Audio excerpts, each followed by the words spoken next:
So ఫైనల్గా నా kiddy బ్యాంక్లో నుంచి ఈ అమౌంట్ అయితే వచ్చింది. ఎంత వచ్చిందో గెస్ చేయండి. లేపేసిన పైసలు లేరా లేపేసినావు వేయు. ఎంత వచ్చిందో గెస్ చేయండి. మొత్తానికి ఇది ఆల్మోస్ట్ 2.5 years నేను కిడ్డీ బ్యాంక్లో సేవింగ్ చేసింది అన్నమాట. గెస్ చేయండి, సరదాగా గెస్ చేయండి ఎంత ఉంటుందో చూద్దాం.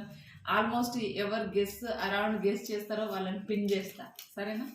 ఇది మొత్తానికి నా 2.5 years కష్టం. నా కిడ్డీ బ్యాంక్లో నేను దాచిపెట్టుకున్న డబ్బులు. నేను కూడా ఎక్స్పెక్ట్ చేయలేదు ఇంత ఉంటుందని. 5-6 వేలు ఉంటుందో అనుకున్నా. బట్ గ్రేటే. నేను అప్రిషియేట్ చేసుకోవాలి నన్ను నేను.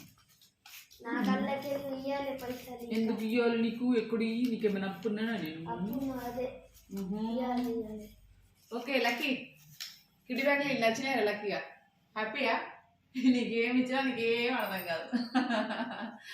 నోట్ల కట్టాలి కాదు కదా, బంగారం డైమండ్స్ ఇలా పడున్నా కానీ లక్కీ అంటే ఏం అర్థం కాదు. ఓకేనా? బాయ్. గెస్ చేయండి. లాంగ్ వీడియోలు తెలియకుండా లాంగ్ వీడియో పెడతా. వేసుకోవడానికి అంటే ఏం లేదు. అయిపోయింది.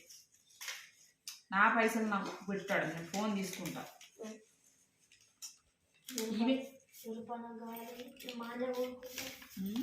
రూపాయలు మాంజా. 1000 రూపాయలు ఉంటుంది మొత్తం.